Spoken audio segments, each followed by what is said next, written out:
అనుకూలంగా మనం మన ప్రవర్తన మనం అందరం కూడా మనం అనుకూలంగా దేవుడి యొక్క మాటలను విని వాటి ప్రకారం నడిచినట్లయితే దేవుడు మనలో ఎన్నుకున్న రీతిగా అంటే మనం ఆయన ప్రజలు ఆయన గొర్రెలను కాబట్టి ఆయన మన అంటే బలం ఇస్తాడు ఎవరైతే బలం ఇచ్చిన మనలా ఆశీర్వదిస్తాడు. ఎట్లా ఆశీర్వదిస్తాడంటే దేవుని మాటలు విని వాటి ప్రకారం అనుసరించి నడుచుకుంటే వలన మనకు దేవుడు బలాన్ని ఇస్తాడు, వివేకాన్ని, జ్ఞానమును అన్నీ కూడా మనకు దయచేసి మనం ఎట్లా నడుచుకోవాలో ఆ రీతిని మనకు దేవుడు తెలియజేస్తున్నారు. ఏమో అంటే మీకు తెలుసు, మనందరూ కూడా తెలుసు. మరి ఉన్నాననే దేవుడు మన పక్షాన ఉంటాడు. కీర్తన గ్రంథంలో పోయినట్లయితే మరి 29:11 కీర్తన గ్రంథంలో నుండి కీర్తనలు 29వ అధ్యాయం 11వ వచనం. యెహోవా తన ప్రజలకు బలమును అనుగ్రహించును.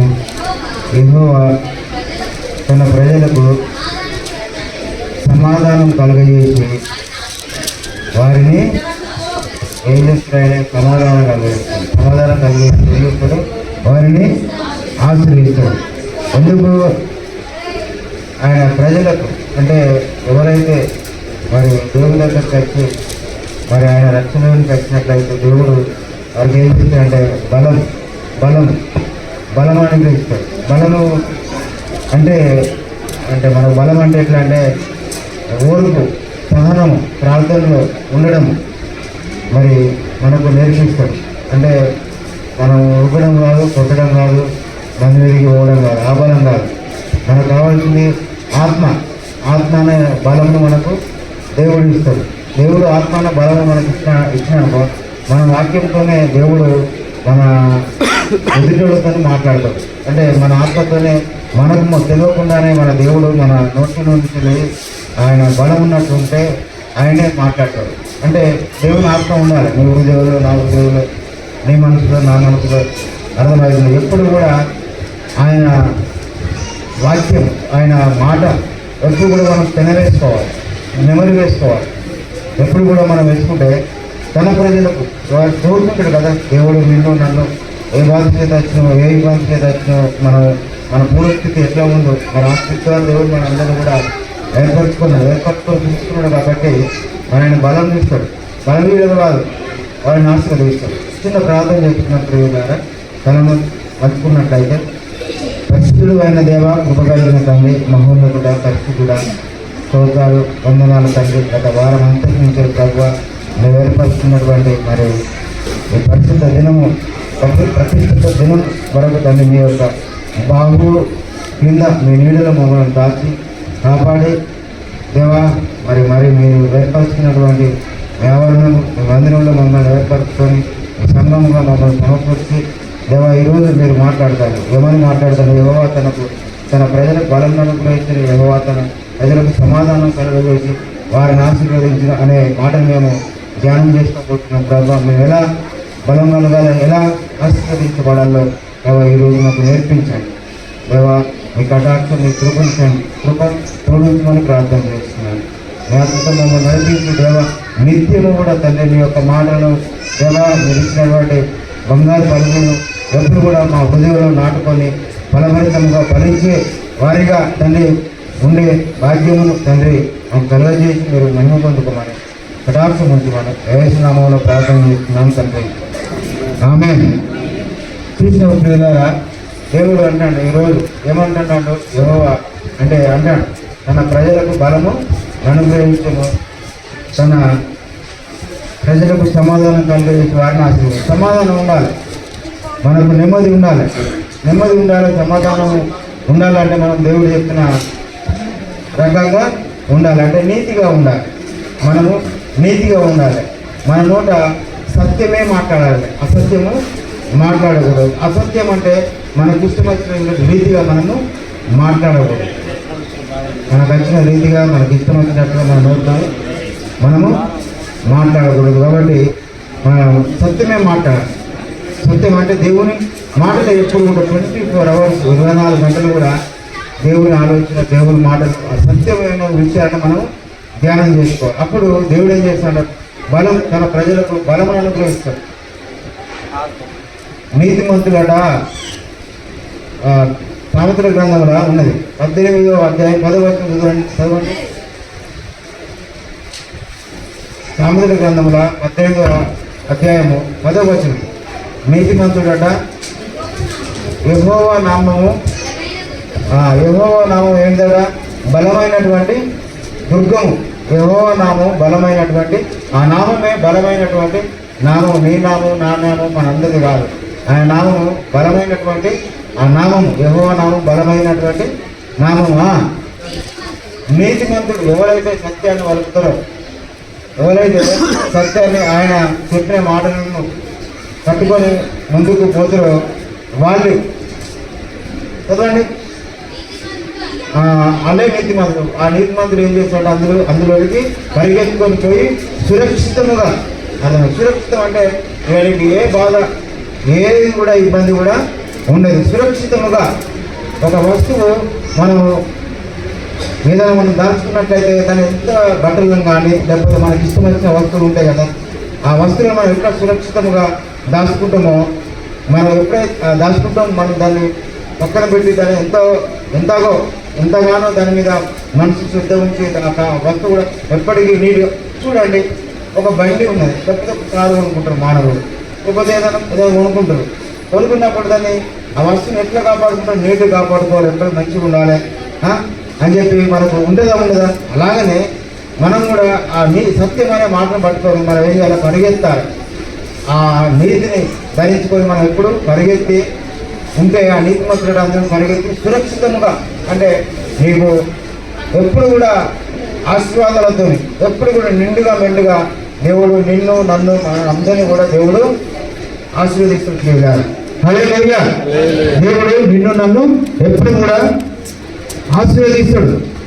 అయితే శరీరంలో కాదు, ఆత్మీయ బలం కలిగి ఉండాలి. ఆత్మీయ బలం, ఆత్మ అంటే యేసు ప్రభు ఇచ్చినటువంటి బలం కలిగి ఉండాలి. ఆయన మాటల్లో మనకు బలం కానీ, ఆయన వాక్యంలో బలము కానీ, ఆయన ఆలోచనలో బలము కానీ మనకు ఉంటే నడుస్తుంది. కానీ మన బలము, నాకు ఇంత బలం ఉంది, నాకు ఇంత చాతుర్యం ఉంది, నాకు దేవుడు విధించిండు, నాకు అది ఇచ్చిండు అని చెప్పి వాటి మీద, శరీరం అటువంటి మీద కాదు, కానీ దేవుని ఆత్మీయ అంటే ఆయన మాటలలో ఆయన బలం కలిగి మనము నివసించాలి, ప్రియులారా, ఉండాలి. హల్లెలూయా. అయితే మరి ప్రియులారా, బలం కలిగి ఉండాలి, విశ్వాసంలో బలం కలిగి ఉండాలి. విశ్వాసం బలం కలిగి ఉండాలంటే మనం ఏం చేయాలి?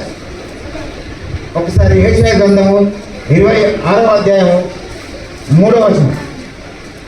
యెషయా గ్రంథము 26వ అధ్యాయము. ఎవరి మనస్సు నీ మీద ఆనుకొనును వారిని నీవు పూర్ణ శాంతి గలవానిగా కాపాడుదు. ఏదైనగా అతడు నీ యందు విశ్వాసం ఉంచి ఉన్నాడు. చూసినావా? నువ్వు బలం కావాలంటే విశ్వాసం ఉంచాలి. విశ్వాసం అంటే దాని అర్థం ఏంటి తెలుసా? విశ్వాసం అంటే ప్రేమ కలిగి ఉండాలి దేవుని మీద. ఎప్పుడు ప్రేమించాలి. దేవుడు చెప్పినట్లు ఎప్పుడు కూడా మనము ప్రేమించాలి. ఎవరిని ప్రేమించాలి? ఎవరిని ప్రేమించమన్నాడు చెప్పండి? ఎవరిని ప్రేమించమన్నాడు? దేవుడు అందరినీ ప్రేమించమన్నాడు కదా. అందరినీ ప్రేమించాలి. మనము దేవుడు మనం ఏం చేసి అందరినీ ప్రేమించాలి. అవునా కదా? ఆయన అందరినీ ప్రేమిస్తలేడా? అందరూ రావాలి, దగ్గరికి ఆయన రావాలని చెప్పి ప్రపంచం అంతటా కూడా ప్రార్థనలు చేస్తలేరా? మనం అట్టిగా రక్షింపబడ్డామా? అట్టిగానే మనం రక్షింపబడాలి. మనకు ప్రపంచం మీద క్రైస్తవులు ఎంతోమంది ప్రార్థన చేస్తేనే అర్థమవుతుంది మన గురించి.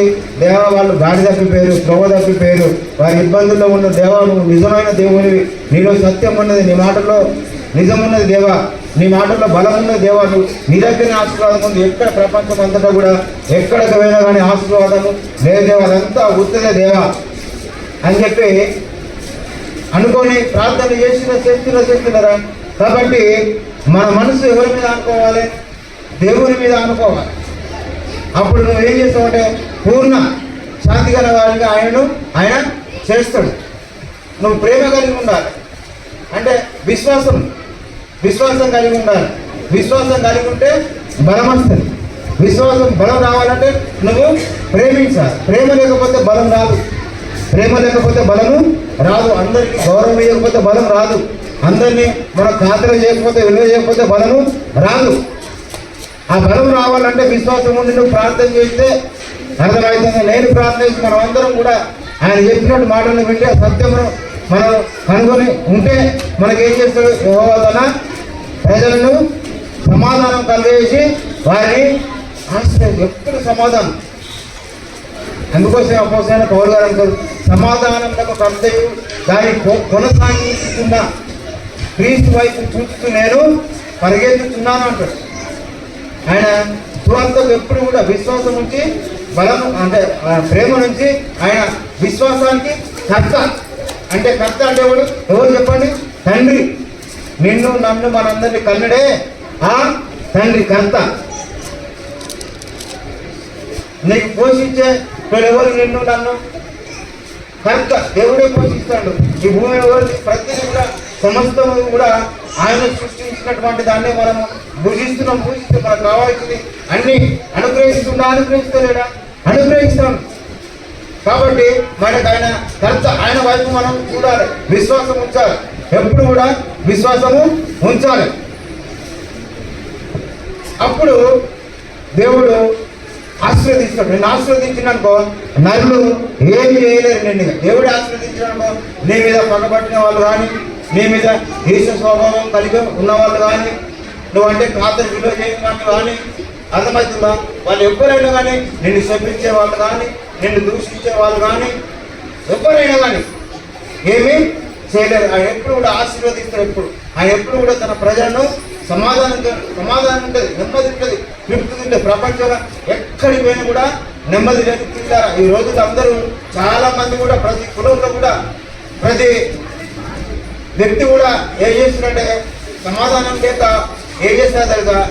నమ్మి చూసి అందరూ కూడా మరి దేవుని దగ్గరికి వస్తారు. మేము అవసరం మరి ఇక్కడనే ఉంది. నేను చెప్పిన కదా, నాకు ఎక్కడ కూడా ఆశీర్వాదం లేకుండే, నాకు ఎక్కడ కూడా దీవెన లేకపోతే, దేవుడు లేదు, నెమ్మది లేదు, శాంతి కరువైపోయింది, అర్థమైంది. ఎన్నో దుఃఖంతో నా బ్రతుకంతా నేను వెళ్ళబుచ్చుకున్న స్త్రీల దేవుడు లాస్ట్కు నాకు దొరికిన తర్వాత నేను ఎప్పుడు సురక్షితంగా నీతిమంతుడు అంత పరిగెత్తుకొని సురక్షితమైన వాక్యం నా జీవితంలో నెరవేర్చబడ్డది. స్త్రీల మనం ఎప్పుడైతే నీతిగా ఉండడం అంటే దేవుని ఆలోచన ప్రకారంగా మనము నడవడం, దేవుడు ఏది చెప్తే అది మనము వినడం, మన ఇష్టానుసారంగా ఏది చేసి ఏది చెప్పినా కూడా అది కొనసాగదు.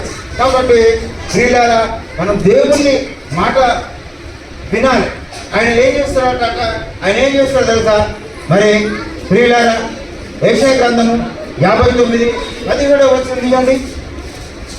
ఆయన ఏమనుకున్నాడో నీతికి ఎవరో తీసుకోడు ఏమని చెప్తున్న విషయాలు చెప్తాడు. యెషయా గ్రంథంలో నుంచి యెషయా గ్రంథం 59:17 వచనమేనా? చదవమ్మా. నీతిని కవచముగా ఆయన ధరించుకొనెను, రక్షణను తల మీద స్థిరస్థానముగా ధరించుకున్నాడు. ఆయన ఏం చేశాడ? నీతిని కవచముగా ఆయన కవచం అంటే ఏంటి చెప్పండి? కవచం ఇప్పుడు చూడండి, ఇప్పుడు మంత్రులు ఉంటారు, రాజకీయ నాయకులు ఉంటారు. రాజకీయ నాయకులు బయటకు పోవాలంటే వాళ్ళు ఏం చేస్తారంటే బుల్లెట్ ప్రూఫ్ కార్ను వినియోగించుకుంటారు. కవచం వల్ల ఎందుకంటే ఎక్కడ షూట్ చేసేది అట్లానే బుల్లెట్ ప్రూఫ్ అనేది మనకి మీద కోట్ లాగా ధరించుకొని కూడా పోతారు. అందరూ కూడా బుల్లెట్ రివాల్వర్ కొడితే అది అలా దిగదు, అక్కడ గుండెలని పోతే చనిపోతారు. అయితే అట్లా లోకానుసారంగా అది కవచం ఉన్నా కదా. కానీ ఇక్కడ ఏమంటాడు దేవుడు అంట, నీతిని కవచంగా ఆయన ధరించుకొని ఎవరైతే, అర్థమవుతుందా? యేసు ప్రభు మాటలు, దేవుడి మాటలు విన్నరో, ఎవరైతే బలం అర్థమైందా అనుగ్రహించాలని దేవుడు అనుకున్నాడో, ఎవరికైతే సంపాదన కలిగించి వారిని ఆశీర్వదించి అనుకున్నాడో వాళ్ళు నీతిని అంటే కవచముగా ధరించుకోవాలి. అంటే హల్లెలూయా, యేసును ధరించుకోవాలి. నువ్వు యేసు ప్రభునే నేను క్రీస్తును ఆయన పునరుత్థాన బలమును ధరించుకొని ఉన్నాడు అపోస్తలుడైన పౌలు గారు. క్రీస్తును ఆయన ధరించుకొని ఉన్నాడు. ఎక్కడికైనా క్రీస్తు ధరించుకున్నానుకో, క్రీస్తుని ధరించుకున్నానుకో వీళ్ళకి ఎంతమంది శత్రులు కూడా నిన్ను నన్ను మన అందరూ కూడా ఎవ్వరు కూడా ఏం చేయలేదు. నువ్వు నేను మనం అందరూ ఏం చేయాలంటే క్రీస్తుని ధరించుకోవాలి. అంటే ఆయన కవచం మనం క్రీస్తు ఆయన అన్ని విధాల నలుదిక్కుల ఆయన మనకు ప్రొటెక్షన్, ఆయన ఒక కాపరి, మనకు ఏది కూడా సంపాదించిన క్రియ. ఆయన మనకి ఎప్పుడు నీతిని కవచముగా ఆయన ధరించుకొని ఉన్నాడు యేసు ప్రభు. అర్థమైందా? నీతిని కవచం ఎవరైతే యేసు ప్రభు అంగీకరించి మాటలు విని అర్థమైందా, దేవా నువ్వే నాకు బలమును, నువ్వే నాకు సమాధానం, నువ్వే నన్ను ఆశీర్వదిస్తావు అని అనుకుంటున్నారు వాళ్ళందరూ కూడా. అంటే నువ్వు ముందు కొనసాగుతావు అంటే ఆయన ముందుకు వెళ్ళాలన్నమాట. ఆ సమాధానం అంటే కవచంగా నువ్వు నేను మన అందరం కూడా ఆయన కట్టుకొని బయటకు వెళ్ళాలి, కవచంగా ధరించుకోలేడం. అర్థమైంది ప్రియులారా? హల్లెలూయా. 59 11వ వచనమేనా? 17వ వచనం ప్రియులారా, 17వ వచనం. ఆ నీతిని కవచముగా ఆయన ధరించుకొని కొనెను, రక్షణను తల మీద స్థిరస్థానముగా. రక్షణను స్థిరస్థానము చూడండి. ఇప్పుడు మనం ఉంటే ఇప్పుడు మనకు తల లేకపోతే మనం బతుకుతామా? తల లేకపోతే బతుకుతామా? బ్రతకలేము. మన తల ఎవరు? యేసు ప్రభువే. ఇప్పుడు మనకు తల యేసు ప్రభువే. ఆయన ఏంటంటే రక్షణ అంటే యేసు ప్రభు ఆయన శరీరంలో అంటే తలగా స్థిరస్థానముగా. స్థిరస్థానం అంటే శిరస్సు అంటే ఏంటి?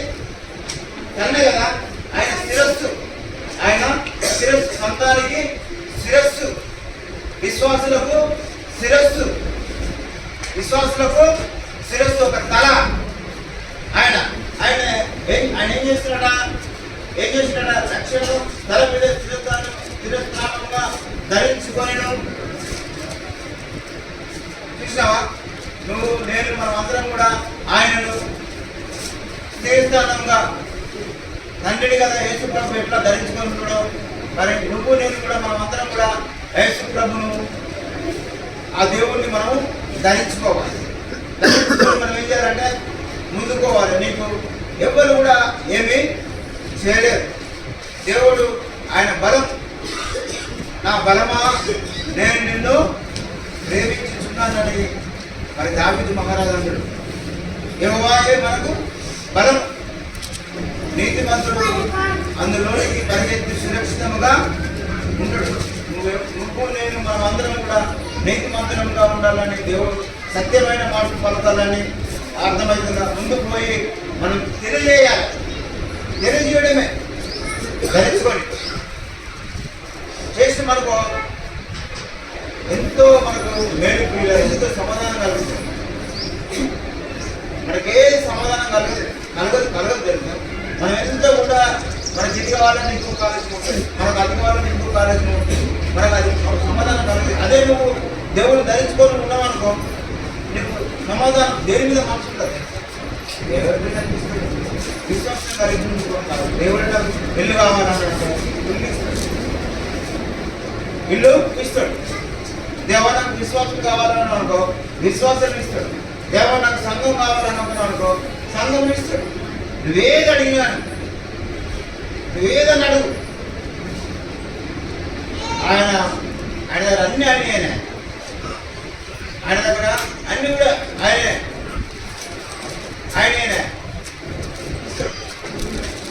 అడుగు ఆయన జనములకు స్వాస్థ్యంగాను బుద్ధిగంతులను సొత్తుగాను అడగాలి. ఆయన ఎప్పుడు కూడా ధరించుకోవాలి, స్థిరస్థానంగా ధరించుకోవాలి. మనం అందరం కూడా ధరించుకొని ముందుకు కొనసాగాలి. ప్రియులారా, హల్లెలూయా. మనం కొనసాగాలంటే మనం ఎట్లుండాలంటే మరి యుద్ధం పోతాం కదా. మనం యుద్ధం చేయనప్పుడు మనం అన్ని ధరించుకొని ఇప్పుడు లోకానుసారంగా పోతారు కదా యుద్ధాలకు కానీ, లేకపోతే కబడ్డీ ఆటలు కానీ, ఖోఖోలు కానీ అంటారు కదా. వీటిని ఎట్లా మనం పోవాలి? బస్ డ్రైవర్ అనుకో ఫస్ట్ బట్టలు ధరించుకోవాలి, మరి ఏమేమి వారు బెడ్ పెట్టుకోవాలి, అట్లా బెడ్ పెట్టుకొని ప్రయాణం చేయాలి. అట్లా లోకానుసారం మనం చూసినట్లయితే వాళ్ళు ధరించుకుంటారు. వాళ్ళు దేని ధరించుకోరు పక్క తిప్పల కోసం, దానికోసం దేనికోసం ధరించుకొని ముందుకు పోతారు. కానీ మనం ఏం చేయాలంటే మనం ధరించుకోండి. ఎఫ్ఎస్సి గ్రంథంలో ఏమేమి ధరించుకోవాలి, ముందుకు పోవాలి అని చెప్తే ఎఫ్ఎస్సి పత్రికలో నుంచి మనం పోయినట్లయితే 6వ అధ్యాయం ఎఫ్ఎస్సి పత్రిక మరి 6వ అధ్యాయం 14వ వచనం. ఏలయనగా నీ నడుములకు సత్యమను తట్టుకొని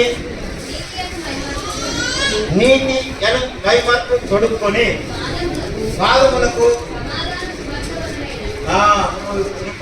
సమాధానమైన సువాస్తవమైన సిద్ధమని ఉండాలి. చూడలేదు మౌతా అని చెప్పి నీకు నాకు మనందరికి కూడా సిద్ధ మనసు ఉండాలి. సిద్ధ మనసు అంటే కాట కదా, మనం మద్దతు పోతాం కదా, ఎండలో పోతాం మనం చెప్పులు వేసుకోవాలి. చెప్పులు వేసుకుంటే ఎండ పాదాలు కాలేదు, అవునా కదా. ముండలు పోయిన అనుకో, మన పాదాలు పెట్టుకోపోయిన అనుకో, అవి తొక్కితే మనకు అవి పుచ్చుకోపో. అట్లానే నువ్వు సిద్ధ మనసు అనే జోడు పెట్టుకోవాలి. పూర్తిగా నీ మనసు ఎవరి మనసు నీ మీద ఆనుకొనునో వాడిని పూర్ణ శాంతి గల వారిగా నీవు చేస్తావు అనే వాక్యం నీకు నాకు వర్తించాలనుకుంటే మనం ఏం చేయాలంటే మరి సిద్ధ మనసు కడుక్కొని నిలబడి ఇవన్నీ కాక విశ్వాసం అనే డాలు కట్టుకోవాలి. విశ్వాసం అంటే బలం. నేను చెప్పిన ప్రేమ ఉండాలి. యేసు ప్రభువా దేవా నువ్వు ప్రేమను కట్టుకోవాలి. ప్రేమను మనం పోతాము. మనం ఇష్టం వచ్చినట్టుగా చెప్తే వింటారా చెప్పండి? మనం ఇష్టం వచ్చినట్టుగా మనం బిహేవ్ చేస్తే వేరే వాళ్ళతో మన మాట వింటరా? వినరు. కాబట్టి చదువమ్మా. ఇవన్నీ కాక డాల్ పట్టుకోవాలి. విశ్వాసం అనే డాల్ అంటే ఏంటి చెప్పండి? ఎవరైనా కొడితే మనం ఆపుతాం కదా, ఇట్లా పోలీసులు ఇప్పుడు చేతిలో హెల్మెట్ చేతి ఉంటుంది కదా, అది అన్నమాట డాల్. ఆ డాల్ ఇట్లా మనం పట్టుకోవాలి. అంటే విశ్వాసం అనే నీలో ఉండాలి. మనకు అది అవసరం లేదు. డాల్ ఎవరు కొట్టలేరు. విశ్వాసం అంటే ప్రేమ అని చెప్పినారు. ఆ ప్రేమ ఉంటే నేను కొడతాను. ప్రేమ కదా ఈసారి కొడితే ప్రేమ కదా మాటలు చెప్పకపోయి డమ్మమైనటువంటి మనకి ఇష్టం వచ్చినట్టు మాట్లాడడం వల్ల మన ద్వేషిస్తే పంపిస్తారు. కానీ విశ్వాసం అనే డాలు పట్టుకొని దానితో మీ దృష్టి అగ్ని బాణములన్నింటినీ ఆర్పుటకు శక్తిమంతులు అందరూ. చదవండి. మరియు ఇప్పుడు ఇంతకుముందు మనం చదువుకున్నాం కదా, రక్షణ స్థిరస్థానం. రక్షణ అంటే యేసు ప్రభు యొక్క స్థిరస్థానము, ఆ రక్షణ స్థిరస్థానము ఇది ఉండాలండి. అక్కడ దేవుడి వాక్యం ఉన్నానుకో, నీలో ఉన్నదనుకో, ఎవరు తింటారు, ఎవరు నేను ఏమంటారు అర్థమవుతుందా? ఎవరు మాంత్రికులు, ఎవరు అబద్ధికులు, ఎవరైతే కోడేళ్ళు, ఎవరైతే కోడేళ్ళు చర్మాలు వేసుకుని వస్తాను పోతాడు అనేది నీకు తెలుస్తుంది. అయితే ఆ వాక్యం ఉండాలి నీ దగ్గర. ఆ వాక్యం ఉందనుకో యేసు ప్రభు ఒకసారి కూలిపోతాడు. అక్కడ సేన అనే సైతాన్ని ఎన్నో మంది ఉంటారు అక్కడ. ఇప్పుడు ఆయన పోతే అబ్బా మమ్మల్ని చంపడానికి వస్తున్నావా ఈ పట్టణానికి, నువ్వు వెళ్ళిపోవని చెప్పి ఆ సైతాన్ మీద ఉంటే అన్నప్పుడు అంటారా అని అన్నప్పుడు సైతాన్ని వెళ్ళిపోయినప్పుడు వెళ్ళిపోయిన తర్వాత పందులు తగ్గిపోతే ఆ పందులన్నీ కూడా ఆ చెరువులోకి అన్నీ చచ్చిపోయిన తర్వాత ఆ పందుల యజమానమే ఉంటుందో అందరూ చెప్తారు. అవునా కదా? కాబట్టి ప్రియులారా, మరి మనం వాక్యమైనటువంటి ఏంటంటే ఆత్మకర్తం ధరించుకోండి. చూసినా మనం ఎవరి ఆత్మకర్తం అంటే ఇప్పుడు మనం ఇంతకుముందు మనం చదువుతున్నాము. నీ బాహువే, అర్థమైందా? నీ బాహువే, నీ చెయ్యే, నేను ముక్కాదే, నా ఇంటిని నమ్ముకోను, నా కత్తిని నేను నమ్ముకోను. నన్ను ఎవరు చేసినట్టే ఆయన వాక్యం, ఆ వాక్యం ఉండాలి. ఆ వాక్యం అనేది నీ ఆత్మలో నా ఆత్మలో ఆ దేవుని వాక్యం యేసు ప్రభు ఉండాలి స్థిరస్థానముగా. అవి ధరించుకొని నువ్వు నేను మనమందరూ కూడా ముందుకు పోవాలి. ప్రియులారా, హల్లెలూయా. మరి చదువు ఇంకా ఆత్మ వలన ప్రతి సమయమునందును, ఏ సమయము? ఆత్మ వలన ప్రతి సమయము నీకు ఎప్పుడు ఆ సమయమునందును ప్రార్థన. ఇప్పుడు ఇంతో ముందు మనం అనుకున్నాం కదా ప్రార్థన అని చెప్పి సిస్టర్ చెప్పిన ప్రార్థన, ప్రతి విధమైనటువంటి ప్రార్థనను విజ్ఞాపన చేయాలి దేవునికి. విజ్ఞాపన అంటే బాగా ఇష్టం దేవునికి. విజ్ఞాపనలు చేయాలి, దేవునికి విజ్ఞాపనలు చేయాలి. విజ్ఞాపనలు చేస్తూ ఆ విషయమై పరిశుద్ధుల సమస్త నిమిత్తమును పూర్ణమైన పట్టుదలతో విజ్ఞాపనం చేయొచ్చు. మెలకువగా ఉండాలి. ఇంకో నేను మనం అందరం చేసేది మెలకువ ఉంటే పొద్దున్న తెల్లదాకా మరి మెలకువ ఉండేది సినిమా పొద్దుదాక తెల్లదాకా మెలకు అంటే మెలకువలో కడుపుంటాయి. మెలకువ ఉండాలి మనసు. అది వాక్యం అనే సిద్ధ మనసు ఆత్మ మనసు ధరించుకోవాలి. అంతే తప్ప నువ్వు మెలకుగా ఉండాలంటే ప్రార్థన చేసినట్టు మెలకుగా ఉండాలి. ఆ ప్రతి సమయంలో ఏ సమయంలో చేయగలగాలి. దేవుడు ఆత్మ చెప్పినప్పుడు ఆత్మ అన్నట్టు ప్రార్థన చేయాలి. అది అన్నమాట. అవన్నీ మనకు ధరించుకోవాలి. అంతేకాదు పిల్లలకి నీకు 11వ వచనం చదువుతా, నేను చదువుతా. నిన్నే